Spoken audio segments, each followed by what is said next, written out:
أعوذ بالله من الشيطان الرجيم بسم الله الرحمن الرحيم يا أيها الذين آمنوا إيمان والو لا تحرموا طيبات محرم وی پاک اغسو ما احل الله لكم چې الله حلال کړی دي استاسو د پاره ولا تعتدوا او زیاته مکویا ان الله لا يحب المعتدين یقینا الله مننک یاد زیاتی کون گسرا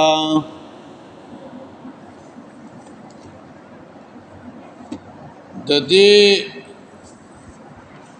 شان نزول اغا مفسرینو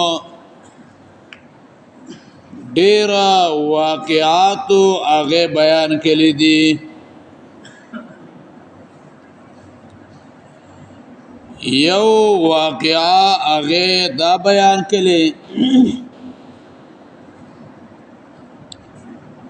جناب رسول الله صلی الله علیه وسلم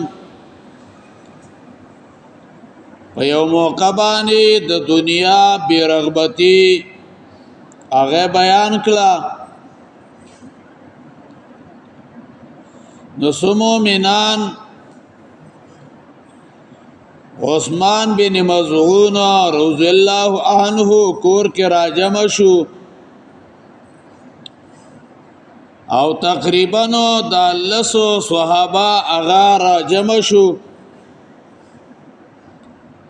او دا په صلی وکړه چې موږ به نکاح نکو غوخه بنخرو خپلو زانونا اغب خاصیان کو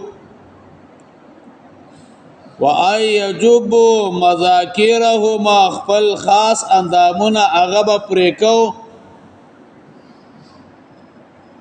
ټاټونو جامع اغب اچو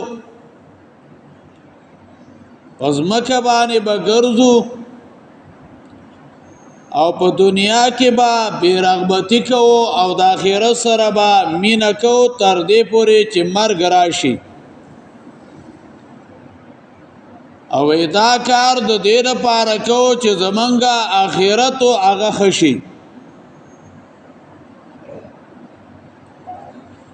او بیا پدې کې ابو بکر صدیق علی ابن ابی طالب عبد الله ابن مسعود مقداد بن الاسود سلمان فارسی ابو ذر غفاری معقل بن مقرن رضی الله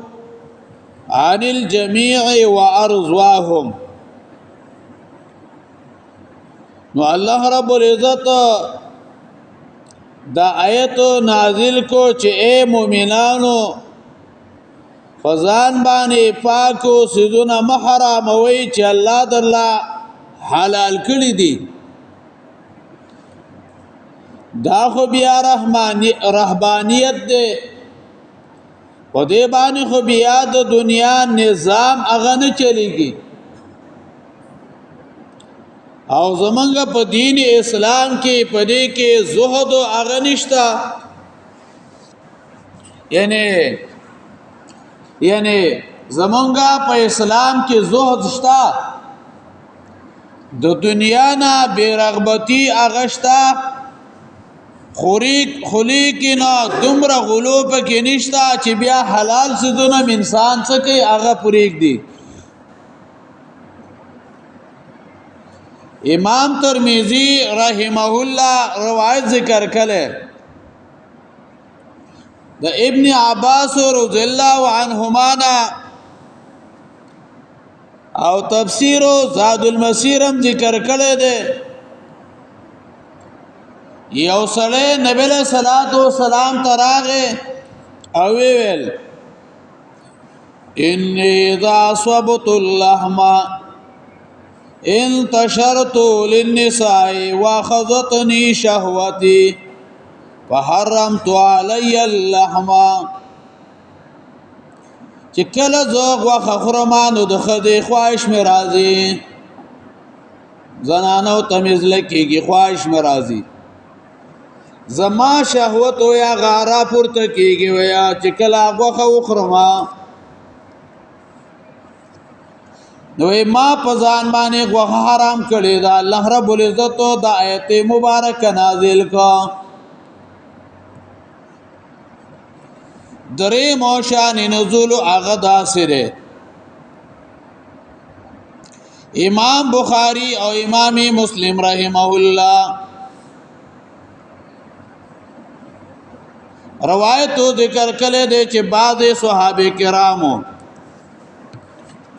د نبی له صلوات و سلام او د بیبيانو کورونو تورل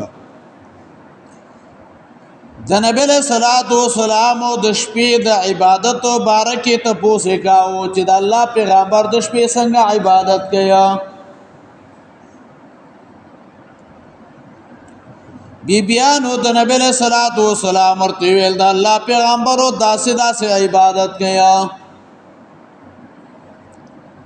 نو دا درې صحابو دی ویل یاره چرته منګو چرته د الله پیغمبرو عبادت الله پیغمبر ته هر سماب کلی دی او بیا سره دا غینه دومره عبادت کوي خپل عبادت او دای کم وګاڼه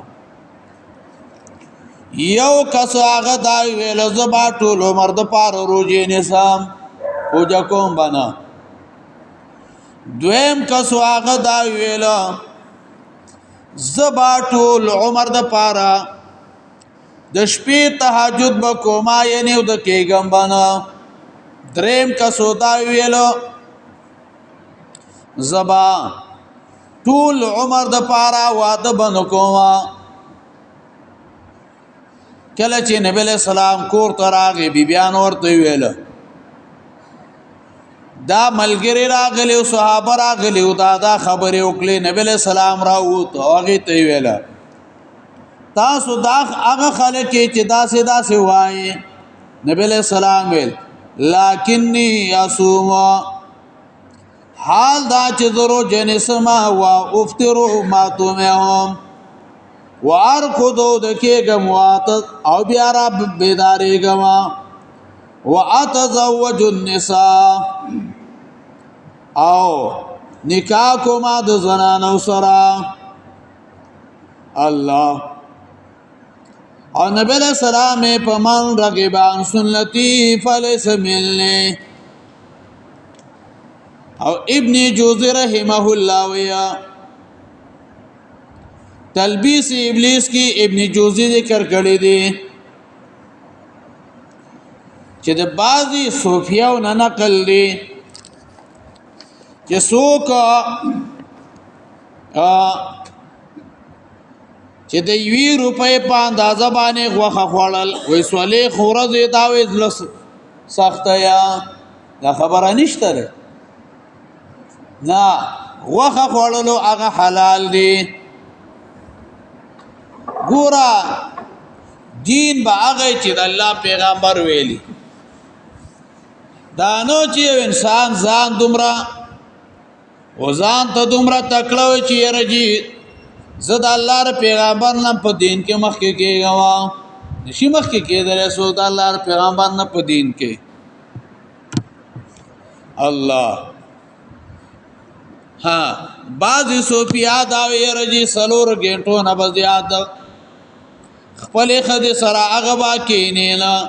ولې یار د ایمان خراب وي لکه دا الله بنده دا کوم خبرې دي کې نه خپل کورواله سره زمره چې کې نه خبر یا طریقې نو دا بس بعد خبرې خلق روزان نه جوړې کړي واتقوا الله ويرګد الله الذي غذاتنا انتم به مؤمنون چې تاسو باغبانی ایمان راوړې دي یا ایها الذين آمنوا ایمان والو لا تحرموا طیبات محرم پاک اوسو ما حل الله لكم چې الله حلال کړي دي تاسو د پاره ولا تعتدوا زیاته مکوئ ان الله لا يحب المعتدين یقینا الله مینه کوي د زیاتی کوونکو سره وکلوا خری مما دا سنا رزقکم الله چې الله درکړي دي تاسو حلالا حلال طیبا پاک واتقوا الله ورګید الله الذي غذاتنا انتم به مؤمنون چې تاسو باغ باندې ایمان راوړې دي اللهم قونا فرضاك واجرنا من خزي الدنيا وعذاب الاخره